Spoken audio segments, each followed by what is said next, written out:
Prije revolucije 1959.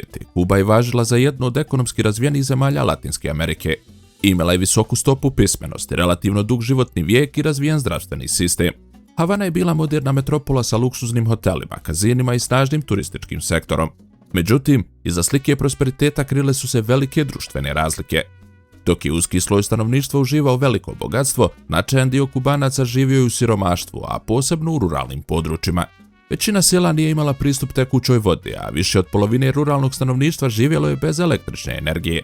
Privreda je pritom bila snažno oslonjena na izvoz šećera i američki kapital, uključujući onaj mafijaški, to je dodatno povećalo ekonomsku zavisnost zemlje. Upravo su socijalne nejednakosti omogućile Fidelu Castru da stekne široku podršku među seljacima i siromašnim slojevima kubanskog društva.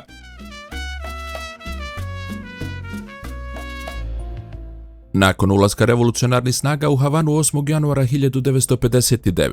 Fidel Castro je obećao socijalnu pravdu, nacionalni suverenitet i ekonomsku nezavisnost. Nova vlast ubrzo je krenula u radikalne reforme. Nacionalizovane su velike kompanije, šećerane, banke, rafinerije i značajan dio privatne imovine. Zemlja je postepeno usvojila socijalistički model, zasnovan na centralnom planiranju i snažnoj ulozi države u ekonomiji. Jedan od najistaknutijih revolucionara, Ernesto Che Guevara, imenovan je za predsjednika Nacionalne banke Kube, uprkos veoma ograničenom iskustvu u toj oblasti. Nacionalizacija američke imovine bez pune naknade izazvala je oštru reakciju Sjedinjenih država. U oktobru 1960. Washington je uveo djelomični trgovinski embargo, zabranivši izvoz američke robe na Kubu, osim hrane i medicinskih potrepština. Nakon neuspjele invazije u zaljevu Svinja u aprilu 1961. i Castrove otvorene deklaracije o privrženosti marksizmu-lenjinizmu, predsjednik John Kennedy je u februaru 1962. proširio mjere na gotovo potpunu ekonomsku blokadu Kube. Zabranjena je cjelokupna trgovina, uključujući i uvoz kubanskih proizvoda poput šećera i duhana u Sjedinjene države. Američkim građanima službeno je zabranjeno putovanje na Kubu, te su prekinuti svi službeni financijski i bankovni kanali. Cilj embarga je bio ekonomski oslabiti kubanski režim, ograničiti njegovu saradnju sa Sovjetskim savezom, smanjiti komunističku prijetnju i postaći unutrašnje nezadovoljstvo koje bi moglo dovesti do političkih promjena. Kubanske vlasti decenijama tvrde da je upravo embargo glavni uzrok ekonomskih i svih drugih problema zemlje. O tome koliko su za stanje na Kubi odgovorne američke sankcije, a koliko unutrašnje ekonomske politike same kubanske vlasti, govorit ćemo u nastavku ovog videa.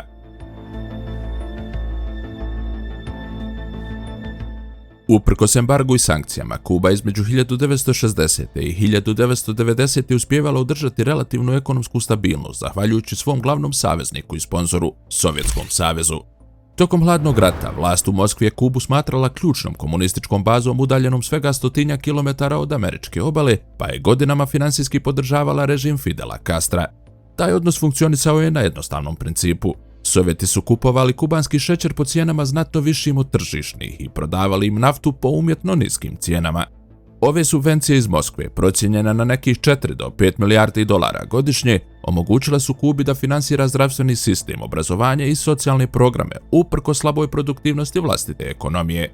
Međutim, sve se je promijenilo raspadom Sovjetskog saveza početkom 1990. godina. Kuba je preko noći izgubila ekonomskog partnera koji je činio više od 80% njene vanjske trgovine. Uvoz nafte je opao za čak 90%, fabrike su se zatvarale, javni prevoz je kolabirao, a višesatne restrikcije električne energije postale su svakodnevnica. Kubanska vlada je u avgustu 1990. proglasila takozvani specijalni period u mirnodopsko vrijeme, najtežu ekonomsku krizu od revolucije koja će potrajati čitavu narednu deceniju. Između 1990. i 1994. bruto domaći proizvod zemlje je pao za oko 35%. Nestašica hrane izazvala je ozbiljnu glad, a prosječni Kubanac u tom periodu izgubio između 4 i 9 kg tjelesne težine. Budući da nije bilo benzina, vlada iz Kine kupila više od 1 milion bicikala, koji su postali glavno prevozno sredstvo u zemlji. Krizu su dodatno pogoršale nove američke sankcije. Torricellijev zakon iz 1992. ograničio je trgovinu Kube sa stranim podružnicama američkih kompanija, dok je Helms-Burtonov zakon iz 1996. dodatno učvrstio embargo i proširio sankcije na strane firme iz Europe i Kanade koje su poslovale na otoku. Kako bi spriječio potpuni kolaps, Fidel Castro je bio primoran uvesti reforme koje su ranije bile nezamislive. Građanima je 1993. dozvoljeno posjedovanje i trošenje američkih dolara. To je potaklo priliv novca u zemlju od strane kubanske dijaspore i Sjedinjenih država. Otvoren je prostor za strane investicije i razvoj turizma kroz gradnju luksuznih hotela i resorta u saradnji s evropskim i kanadskim investitorima, a zbog nedostatka umjetnih gnojiva i goriva, Havana se okrenula masovnom organskom uzgoju hrane u urbanim vrtovima, takozvanim organoponikosima, što je spriječilo potpunu glad. Iako se je činilo da je bez sovjetskog zaštitnika Castrov režim bio pred slomom, on je, kao veliki genijalac političkog preživljavanja, početkom 2000-ih pronašao novog sponzora i ekonomskog partnera, Huga Chaveza. Chavezovim dolaskom na vlast u Venezueli pod kraj 90-ih, ova zemlja je počela slati ogromne količine subvencionirane nafte Kubi, oko 100.000 barela dnevno od 2007. do 2014. godine. Venezuela je to radila u zamjenu za hiljade kubanskih liječnika, učitelja, stručnjaka te za obavještajne usluge, čime je specijalni period u svom najbrutalnijem obliku polako završio, te je Kuba ponovo dobila vještačko disanje. Ipak, važno je napomenuti da ovaj period nikada nije službeno proglašen završenim od strane kubanske vlade. Iako su se ekstremni uslovi i glad s početka 90-ih s vremenom ublažili, ekonomska kriza zapravo je postala trajno stanje. Smrt Huga Chaveza 2013. pokrenula je novi, dugotrajni ekonomski i politički pad Kube. U martu 2013. vlast u Venezueli preuzeo je Nicolás Maduro. Iako je Maduro ostao veoma blizak Havani, što pokazuje činjenica da je njegovo najuže i neposredno osiguranje bilo sastavljeno od elitnih kubanskih jedinica, Venezuela je ubrzo i sama potonula u katastrofalnu ekonomsku i političku krizu. Kako je venecuelanska proizvodnja nafte padala, smanjivala se i pomoć Havani, ostavljajući Kubu bez jednog od ključnih izvora prihoda i energije. U isto vrijeme došlo je do smjene generacija u vrhu kubanske vlasti. Fidel Castro preminuo je 2016. a njegov brat Raul postepeno se povukao iz državnog i partijskog vrha. Predsjedničku funkciju 2019. preuzeo je Miguel Díaz-Canel, prvi kubanski lider izvan porodice Castro nakon revolucije 1959. Međutim, komunistička partija je i dalje zadržala čvrstu kontrolu nad političkim i ekonomskim životom zemlje.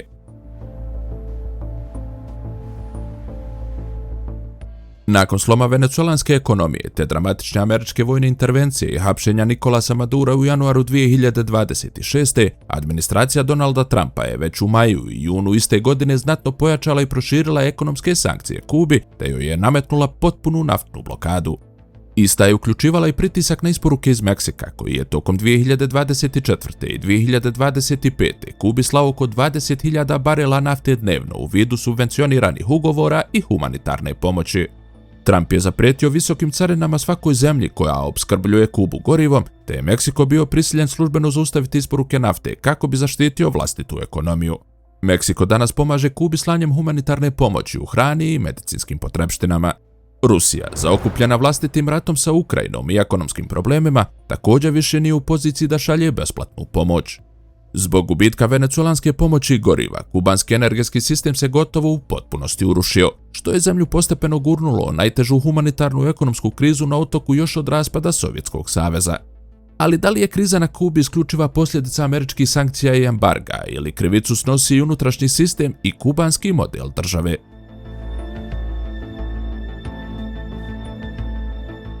Iako kubanske vlasti stalno ističu američku blokadu, odnosno blokeo, kao jedini isključiv izvor svih svojih problema, u stvarnosti to i nije baš tako. Kao prvo, to nije pomorska blokada i Kuba može slobodno trgovati sa zemljama poput Meksika, Španije, Kine, Kanade ili Brazila. Najbolji dokaz za to je činjenica da su luksuzni hoteli u Havani uvijek puni evropskih proizvoda. Unatoč opsežnom i dugotrajnom ekonomskom embargu, Sjedinjene Američke Države zapravo prodaju i izvoze hranu i lijekove Kubi.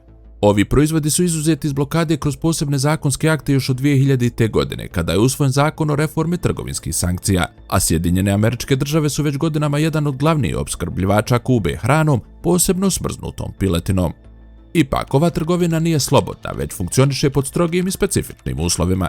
Američki zakon strogo zabranjuje davanje bilo kakvih kredita ili zajmova kubanskoj vladi. Kuba ne može kupiti američku hranu kroz standardne oblike plaćanja, već roba mora biti plaćena u gotovini i unaprijed prije nego što brod napusti američku luku. Unatoč tome, Sjedinjene Države na Kubu godišnje izvoze robu vrijednu $100 miliona. Na primjer, u 2025. izvoz je iznosio preko $810 miliona.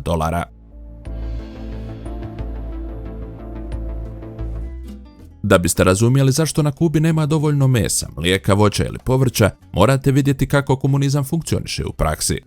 Iako privatni sektor u zemlji postoji, on je ograničen brojnim propisima, visokim porezima i administrativnim preprekama. Država i dalje kontroliše najveći dio privrede, te većina ekonomskih odluka i dalje zavisi od nje, a ne od slobodnog tržišta.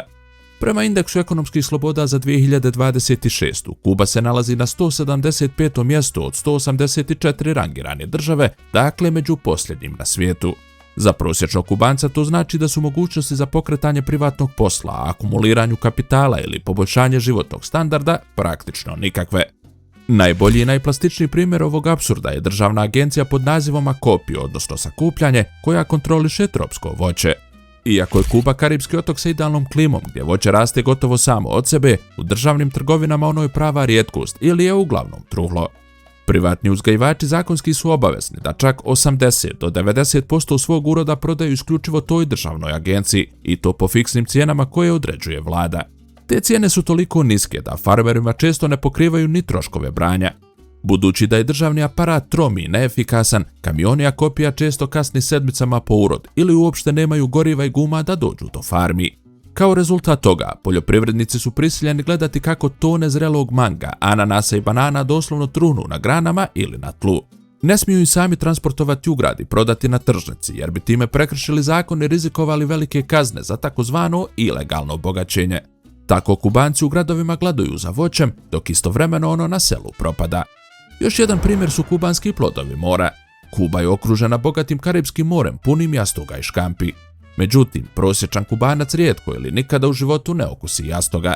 Država je proglasila nacionalnim resursom visoke vrijednosti i sav ulov zakonski mora ići državnim kompanijama koje ga izvoze ili prodaju luksuznim hotelima za devize. Ako obalni ribar uhvati jastoga i pojede ga sa porodicom ili ga proda komši, prijeti mu višegodišnja zatvorska kazna. Zbog toga lokalno stanovništvo na otoku uopšte nema pristup plodovima vlastitog mora. Slično i sa kafom, po kojoj je Kuba nekada bila prepoznatljiva. Kako bi država zaradila devize, najkvalitetnija kubanska kafa ide isključivo u izvoz. Za domaće stanovništvo država kroz sistem racionalizacije i knjižica, takozvanih libreta, osigurava mješavinu kafe u kojoj je do 90% prženog graška ili slanutka, odnosno kafe con čičaro. Kada je država zbog ekonomske krize pokušala ukinuti čak i tu mješavinu, kafa je potpuno nestala s legalnog tržišta. Danas vrećica čiste kafe na crnom tržištu košta koliko i prosječna mjesečna radnička plata. Tu je i primjer stočarstva. Ako jedan kubanski farmer posjeduje kravu, ona praktično nije njegova, nego državna. Ako krava daje mlijeko, cijenu određuje država. Ako je farmer zakolje bez službenog odobrenja kako bi prehranio porodicu ili prodao meso, također se i on suočava sa dugogodišnjom kaznom zatvora. Zbog svih ovih rigidnih pravila, stočarstvo se više rijetko ko želi baviti, što je dovelo do potpune nestašice mesa. Konačno, Kuba je historijski bila jedan od najvećih proizvođača šećera na svijetu. Međutim, danas u 2026. godini Kuba mora uvoziti šećer za vlastite potrebe. Loše upravljanje bilo je toliko veliko da su mnoge šećerane zatvorene, a proizvodnja je pala na nivoje znatno niže od onih iz 19. stoljeća. Svi ovi primjeri su apsurdni i više nego dovoljni da bi bilo u potpunosti jasno zašto je kubanski sistem u potpunom raspadu. U komunističkoj Kubi uklonjen je posticaj za rad i proizvodnju, jer ako radiš marljivo, zarađuješ isto kao i onaj koji ne radi ništa. Na osnovu svega navedenog jasno je da, iako se Kuba zaista nalazi pod teškim embargom i sankcijama prije svega Sjedinjenih država, to nije jedini apsolutni razlog propasti kubanske države i njenog ekstremnog siromaštva. Siromašenje Kube je rezultat i državnog modela koji kažnjava stvaranje bogatstva. Kuba, iako ima plodno tlo, prekrasne plaže i talentovane ljude, siromašna je jer je njen sistem dizajniran za kontrolu, a ne za prosperitet. Činjenica da cijena jednog kartona jaja na crnom tržištu u Havani može biti veća od pune mjesečne penzije penzionera koji je 40 godina radio za državu, tužna je i surova stvarnost ove revolucije. Iako vanjska blokada predstavlja ogroman problem, unutrašnja državna blokada je podjednako teška i pogubna po same Kubance.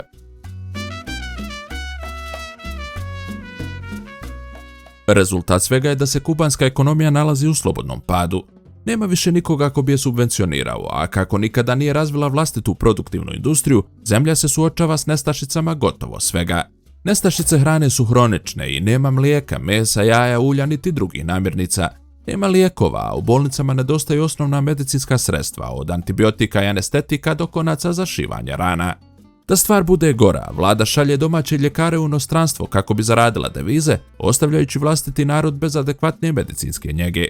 zabilježen je zabrinjavajući porast smrtnosti djece.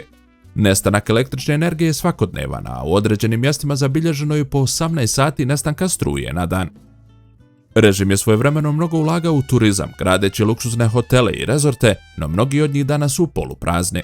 Zbog nestabilnosti u zemlji, turisti radije biraju destinacije poput Punta Cane u Dominikanskoj Republici ili Cancuna u Meksiku, jer ko zapravo želi platiti $2000 za odmor u hotelu gdje nestaje struja i gdje za doručak nema ni jaja. Zbog najnovijih oštrih američkih sankcija, turistički sektor na Kubi doživio je kolaps, te je broj posjetitelja pao za više od 50%.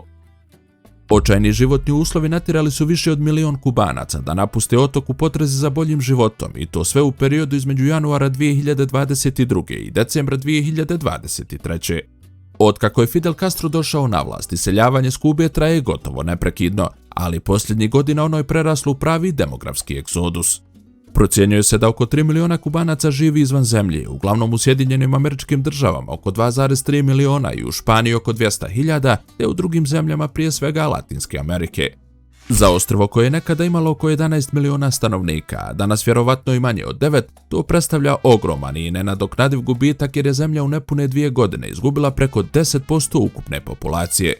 I ne odlazi samo politički protivnici režima. Odlaze mladi ljudi, inženjeri, ljekari, sportisti i drugi stručnjaci. Odlazi budućnost zemlje. Kuba danas ne djeluje kao zemlja koja gradi budućnost, već kao mjesto u kojem ljudi samo čekaju priliku za odlazak. Čeka se viza, čekaju se doznake iz inostranstva, čeka se brod sa gorivom ili promjena režima koja nikako da dođe.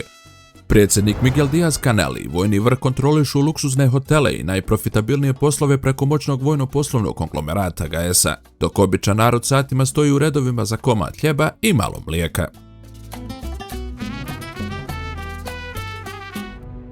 Sa Donaldom Trumpom i slomom režima Nicolasa Madura u Venezueli, Havani je presječena pupčana vrpca.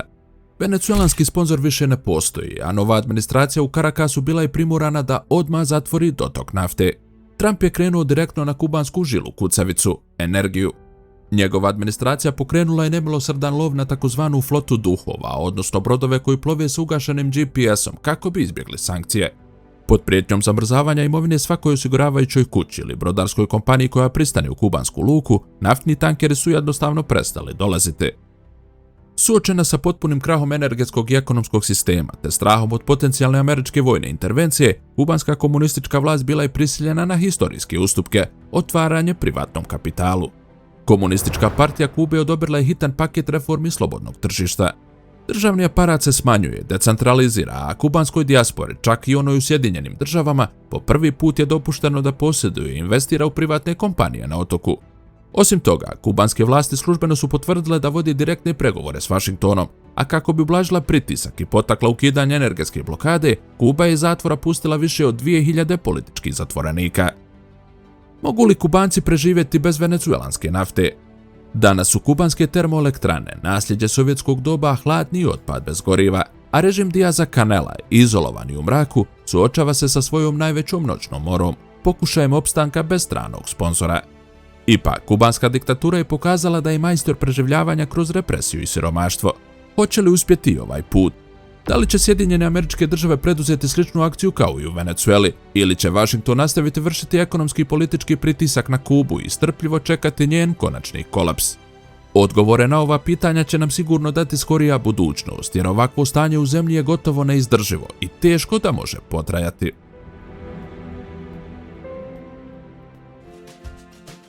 Ukoliko vam se svidio ovaj video, molimo vas da ostavite like i komentar i da se pretplatite na naš kanal. Vidimo se u narednoj epizodi. Lijep pozdrav svima!